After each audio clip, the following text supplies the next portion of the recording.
Subscribe कीजिए SM education को educational video पाने के लिए और बेल आइकन को प्रेस कीजिए सबसे पहले वीडियो के नोटिफिकेशन पाने के लिए। नमस्ते, मैं सुलता महाराणा। आप सबका स्वागत है मेरे YouTube channel SM education the educational platform पर। आज मैं कृतिका कक्षा 10 भाग द अ ले पाठ 3 साना साना हाथ जोड़ी मधु कांकरा जी का जो यात्रा वृतांत है इसे प्रस्तुत करने जा रही हूँ। मधु कांकरा जी इसे जो लिखे ये एक यात्रा वृतांत है। यात्रा वृतांत का अर्थ होता है कि आप किसी जगह घूमने गए हैं और उसी स्मृति को स्मरण करके आप लिखते हो, तो इसे यात्रा वृतांत कहते हैं। तो यहाँ पर मधु कांकरा जी ने अपने आप जो अनुभव किए हैं, जो देखा है, जो स्मृति उनके मन में है, यहाँ पर प्रस्तुत किए हैं। मैंने हैरान होकर देखा, आसमान जैसे उल्टा पड़ा था और सारे तारे बिखर कर नीचे टिमटिमा रहे थे। दूर ढलान लेती तराई पर सितारों के गुच्छे रोशनियों की एक झालर सी बना रहे थे। क्या वह था? क्या था वह?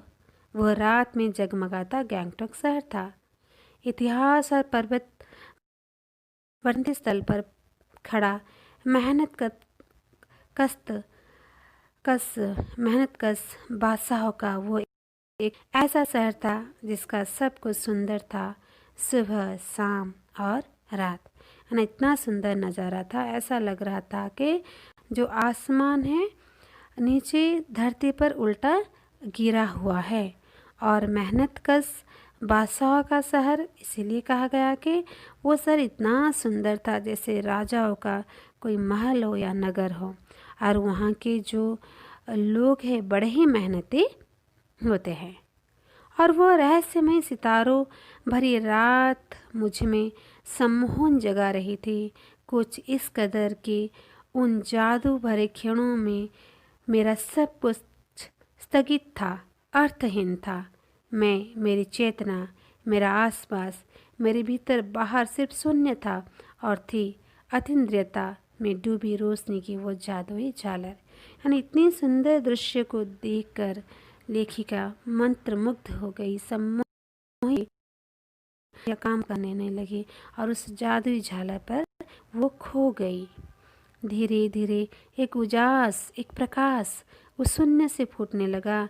एक प्रार्थना होठों को छूने लगी। साना साना हाथ जोड़ी गर्दहु प्रार्थना हमरो जीव। इसका अर्थ है छोटे छोटे हाथ जोड़कर मैं प्रार्थना कर रही हूँ कि मेरा सारा जीवन अच्छाइयों को समर्पित हो। आज सुबह की प्रार्थना के ये बोल मैंने एक नेपाली युवती से सीखे थे। सुबह हमें इंगथाम के लिए निकल पड़ना था, पर आंखें खुलते ही मैं बालकनी की तरफ भागी। यहाँ के लोग ने बताया था कि मौसम साफ हो तो बालकनी से भी कंचनजंगा दिखाई देती है। हिमालय की तीसरी सबसे बड़ी चोटी कंचनजंगा पर मौसम अच्छा होने के बावजूद आसमान हल्के हल्के बादलों से ढका था। पिछले वर्ष की ही तरह इस बार भी बादलों के कपाट ठाकुर जी के कपाट की तरह बंद रही है। यानी कपाट यानी दरवाज़ा। जिस तरह से ज़्यादा बारिश होने से या बर्फ़ गिरने से लोग जा नहीं पाते तो जो कपाट बंद हो जाती है, उसी तरह से बादलों ने भी आसमानों के जो कपाट थे वो बंद कर दिए थे, जिससे कि कंचनजंगा इतनी सुंदर से नहीं दिखाई दे रहा था। कंचनजंगा ना दिखनी थी ना दिखी, पर सामने ही रकम रकम के रंग बिरंगे फूल दिखाई पड़े कि लगा फूलों के बाग में आ गई हूँ।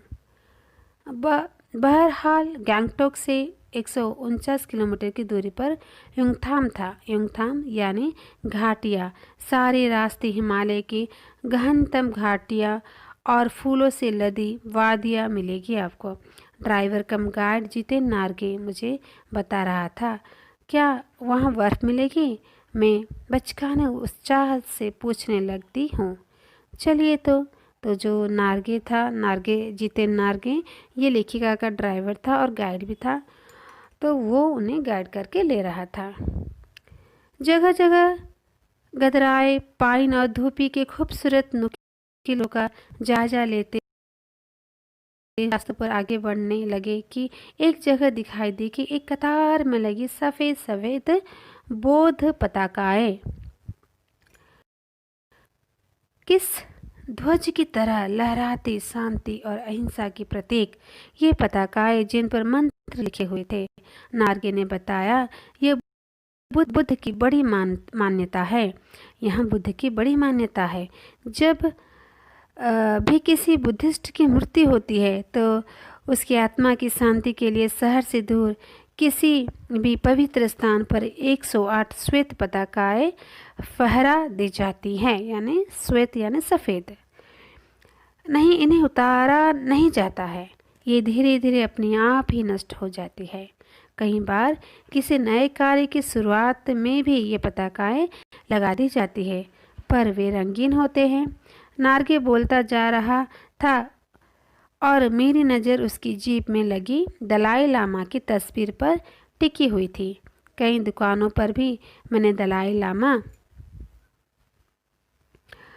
के ऐसी तस्वीर देखी थी। तो ये सब देखते देखते नार्गे बोल रहा था, लेकिन लेखिका का जो नज़र था वो उनके जीप में दलाई लामा जो एक बुद्धिस्ट मंक है उनके ऊपर नज़र गिरी और वो उसी को देख रही थी। और कई दुकानों में भी दलाई लामा की तस्वीरें उन्होंने देखा। हिचकोले खाती हमारी जीप थोड़ी सी आगे बढ़ने लगी। हाँ, और अपनी लुभावनी हंसी बिखरते हुए जितेन बताने लगा, ये जगह का नाम है कवि लोंगस्टोक। यहाँ गाइड फिल्म शूटिंग हुई थी। तिब्बत के चीज़खे पम्सन ने लेप्चाओ के सोमेन से कुंज तेग के साथ संधि पत्र पर यही हस्ताक्षर किए थे। एक पत्थर यहाँ स्मारक के रूप में भी है। लेप्चा और भूटिया सिक्किम के इन दोनों स्थानीय जातियों के बीच चले सुदीर्घ झगड़ों के बाद शांति वार्ता का शुरुआती स्थल था। उन्हीं रास्ते पर मैंने देखा एक कुटिया के भीतर घूमता चक्र। ये क्या? नार्गे कहने लगा, मैडम ये धर्म चक्र है, प्रेयर व्हील। इसको घुमाने से सारे पाप धुल जाते हैं। क्या? चाहे मैदान हो या पहाड़। तमाम वैज्ञानिक प्रगतियों के बावजूद इस देश की आत्मा एक जैसी है। लेखिका कहना चाहती है, भारत के हर एक कोने में चाहे पद्धति अलग हो, चाहे व्यवहार अलग हो, लेकिन सबकी आत्मा एक जैसी है। लोगों की आस्थाएं, विश्वास, अंधविश्वास, पाप पुण्य की अवधारणाएं और कल्पनाएं एक जैसी है। इस तरह से रफ्ता रफ्ता हम ऊंचाई की ओर बढ़ने लगे। बाजार, लोग और बस्तियां पीछे छूटने लगी। इसलिए हिल पे ड्राइव करना तो इस तरह से उनका पेशेंस का जीप काम जो माना है जाता आगे बढ़ने लगा और इसमें आपको इस बीच में उन्होंने 100% बाजार, लोग, अटेंशन बस्तियाँ की जरूरत होगी। ऐसे सब देखते गए। अब परिदृश्य से चलते चलते स्वेटर बुनती नेपाली युवतियाँ और पीठ पर भारी भरकम कार्टून ढोते बोने से दिखते बहादुर नेपाली ओझल हो रहे थे। अब नीचे देखने पर घाटियों के ताश के घेरों की तरह पेड़ पौधों के बीच छोटे छोटे घर दिखाई दे रहे थे। हिमालय भी अब छोटी छोटी पहाड़ों के रूप में नहीं, वरन अपने विराट रूप में बेवक के साथ सामने आने वाला था। न जाने कितने दर्शकों, यात्री और तीर्थाटनों का काम में हिमालय पल पल परिवर्तित हो रहा था। तो जीप इस तरह से आगे बढ़ रही थी और इस बीच उन्होंने बाजार देखे, युवतियाँ देखी, जो तिब्बतियन युवतियाँ हैं वो स्वेटर बुनते हुए, अपना दुकान खोलते हुए। हाँ, इस तरह से उन्होंने ये भी देखा। और तीर्थ यात्रियों ने वो भी कुछ तीर्थ पिलग्रिम्स है वो भी तीर्थ के लिए जा रहे थे। और धीरे धीरे से जो हिमालय का जो छोटा सा रूप था वो विराट होते होते होते चलने लगा। इस तरह से और देखते देखते रास्ता वीरान, संकरे और जलेबी की तरह घुमावदार होने लगे थे। हिमालय बड़ा होते होते विशालकाय होने लगा। घटाएं गहराती गहराती पाताल नापने लगी। वादियाँ चौड़ी होने लगी। बीच बीच में करिश्मे की तरह रंग बिरंगे फूल शिद्दत से और भीमों के बीच और घाटियों के ऊपर बने संकरे कच्चे पक्के रास्ते से गुजरते यूं लग रहा था जैसे हम किसी स्कूल खाते निकल रहे हो। इस बिखरी असीम सुंदरता का मन पर यह प्रभाव पड़ा कि सभी सैलानी झूम झूम कर गाने लगे, सुहाना सफ़र और ये मौसम हंसी। पर मैं मौन थी, किसी ऋषि की तरह शांत थी। मैं चाहती थी कि इस सारे परिदृश्य को अपने भीतर भर लो, पर मेरे भीतर कुछ बूंद बूंद पिघलने लगा था। जीप की खिड़की से मुंडकी निकाल निकाल मैं कभी आसमान को छूते पर्वतों के शिखर देखती, तो कभी दूध की धार की तरह झरझर गिरते जलप्रपातों को, तो कभी नीचे चिकने चिकने गुलाबी पत्थर के बीच इठला इठला कर बहती बूंद मारती बनी ठनी तिस्ता नदी को। सिलीगुड़ी से ही हमारे साथ थी यह तिस्ता नदी। सौंदर्य पराकाष्ठा पर था, बड़ा ही श्रेष्ठ था। इतनी खूबसूरत नदी मैंने पहली बार देखी थी। मैं रोमांचित थी, पुलकित थी, चिड़ियों के पंखों की तरह हल्की थी। मेरा विशाल, मैंने हिमालय को सलामी देनी चाहिए कि तभी जीप एक जगह रुकी। खूब ऊंचाई से पूरे वेग के साथ ऊपर शिखरों के बीच से गिरता फेन उगलाता। इसका नाम था सेवन सिस्टर वाटरफॉल। फ्लैश चमकने लगे। सभी सैलानी इस खूबसूरत लम्हों की रंगत को कैमरे में कैद करने में मशगूल थे। आदिम युग की किसी अभिशप्त राजकुमारी सी मैं भी नीचे बिखरे भारी भरकम पत्थरों पर बैठे झरने के संगीत के साथ ही आत्मा का संगीत सुनने लगी। थोड़ी देर बाद ही बहती जलधारा में पाप डुबोए तो फिर भीतर तक भीग गई। मन काव्य में हो उठा, सत्य और सौंदर्य को छूने लगा। जीवन की अनंतता का प्रतीक वो झरना, उन अद्भुत अनूठे क्षणों में मुझमें जीवन की शक्ति का एहसास हो रहा था। इस कदर प्रतीत हुआ कि जैसे मैं स्वयं भी देश और काल की सरहदों से दूर बहती धारा बन बहने लगी हूँ। भीतर की सारी तामसिकताएं और दुष्ट वासनाएं इस निर्मल धारा में बह गई। मन हुआ कि अनंत समय तक ऐसे ही बहती रहूं, सुनती रहूं इस झरने की पुकार को। पर जितेन मुझे ठेलने लगा, आगे इससे भी सुंदर नज़ारे मिलेंगे। अनमनी से मैं उठी। थोड़ी देर बाद ही फिर वही नज़ारे, आंखों से आत्मा को सुख देने वाले। कहीं चटक हरे रंग का मोटा कालीन ओढ़े तो कहीं हल्का पीलापन लिए, तो कहीं पलस्तर उखड़ी दीवार की तरह पथरीला, और देखते ही देखते परिदृष्टि से सब छू मंतर, जैसे किसी ने जादू की छड़ी घुमा दी हो। सब पर बादलों की मोटी चादर, सब कुछ बादलमय।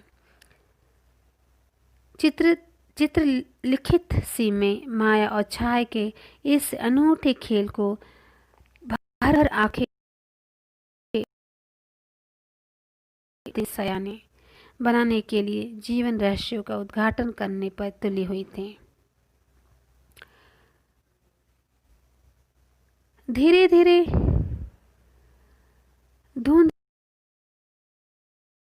अब वहाँ पहाड़ नहीं, दो विपरीत दिशाओं से आते छाया पहाड़ थे, और थोड़ी देर बाद ही छाया पहाड़ अपने श्रेष्ठतम रूप में मेरे सामने थे।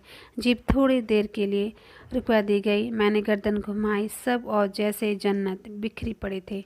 नज़ारों की छोर तक खूबसूरती ही खूबसूरती, अपने को निरंतर दे देने की अनुभूति कराते पर्वत, झरने, फूलों की घाटियाँ, वादियाँ, अपने को घाटियाँ वादियाँ के दुर्लभ नज़ारे। वहीं कहीं लिखा था थिंक ग्रीन।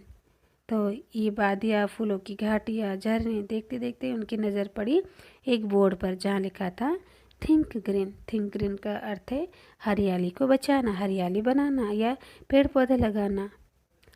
आश्चर्य पल भर में ब्रह्मांड में कितना कुछ घटित हो रहा था। सतत प्रवाहमान झरने, नीचे बेग से बहती तिस्ता नदी, सामने उड़ती धुंध, ऊपर मंडराते आवारा बादल, मंदित मंदित हवा से हिलोरे लेते प्रियुता और रोडोडेंड्रोन के फूल, सब अपनी अपनी लय, तान और प्रवाह में बहते हुए चेरवेती इसलिए हिल पे और ड्राइव करना समय के इसी एक सतत प्रवाह पेशेंस में का काम माना तिनका सा जाता है बहता और हमारा इसमें आपको वजूद। 100% पहली बार अटेंशन की एहसास हुआ जरूरत होती है। जीवन का आनंद है यही चलायमान सौंदर्य, संपूर्णता के उन क्षणों के मन इस बिखरे सौंदर्य से इस कदर एकात्म हो रहा था कि भीतर बाहर की रेखा मिट गई थी, आत्मा की सारी खिड़कियां खुलने लगी थी। मैं सचमुच ईश्वर के निकट थी। सुबह में होने लगी थी, साना साना हाथ जोड़े कि तभी वो अतीन्द्रिय संसार खंड खंड हो गया। वह प्रभाव महाभाव सुखी टहनी सा टूट गया। दरअसल मैं तंद्रील अवस्था में ही थोड़ी दूर तक निकल आई थी कि अचानक पाँवों पर ब्रेक सी लगी, जैसे समाधिस्थ भाव में नृत्य करती किसी आत्मलीन नृत्यगना के नुपुर अचानक टूट गए हो। मैंने देखा इस अद्वितीय सौंदर्य से निरपेक्ष कुछ पहाड़ी औरतें पत्थरों पर बैठी पत्थर तोड़ रही थी। गूंथे आटे सी कोमल काया पर हाथों से कुदाल और हथौड़े, कईयों की पीठ पर बंधे डोको यानी बड़ी टोकरी होती है ना, जो नेपाल लोग पीछे बांधते अपने बच्चों को रखते हैं। उनके बच्चों भी बंधे हुए थे। कुछ कुदाल को भरपूर ताकत के साथ जमीन पर मार रही थी। इतने स्वर्गीय सौंदर्य, नदी, फूलों, वादियों और झरनों के बीच भूख, मौत, दैन्य और जिंदा रहने का यह जंग, मातृत्व और श्रम साधन साथ साथ चल रहा था। यानी अपनी मातृत्व और श्रम साधन साथ साथ, यानी अपने बच्चे को भी ममता के पास से बांधे रखे हुए हैं और श्रम भी कर रहे, साधन भी कर रहे हैं। वहीं पर खड़े BRO बोर्ड रोड ऑर्गेनाइजेशन के एक कर्मचारी से पूछा मैंने, ये क्या हो रहा है? उसने चुहलबाजी के अंदाज में बताया, जिन रास्तों से गुजरते हुए आप हिम शिखरों से टक्कर लेने जा रही है, उन्हीं रास्तों को ये पहाड़ी नो चौड़ा बना रही है। बड़ा खतरनाक कार्य होगा यह, मेरे मुंह से अकस्मात निकला। वो सजिंदा हो गया, कहने लगा, पिछले महीने तो एक की जान भी चली गई थी। बड़ा दुस्साध्य कार्य है पहाड़ पर रास्ता बनाना। पहले डायनामाइट से चट्टानों को उड़ा दिया जाता है, फिर बड़े बड़े पत्थरों को तोड़कर मोड़कर एक आकार के छोटे छोटे पत्थरों में बदला जाता है। फिर बड़े से जाल में उन्हें लंबी पट्टी की तरह बिठाकर कटे रास्तों पर बाड़े की तरह लगाया जाता है। जरा से भी चूक और सीधा पाताल प्रवेश। और तभी मुझे ध्यान आया, इन्हीं रास्ते पर एक जगह सिक्किम सरकार का बोर्ड लगा था, जिस पर बड़े बड़े अक्षरों में लिखा था, ever wondered who defined death to build this road. तो ये रास्ता बनाने के लिए बहुत लोगों ने अपनी मौत को यहाँ पर झुठलाया है। एकाक मेरा मानसिक चैनल घूम गया। इसी प्रकार एक बार पलामू और गुलाम के जंगलों में देखा था, पीठ पर बच्चे को कपड़े में बांध कर पत्तों की तलाश में वन वन डोलती आदिवासी युवतियाँ,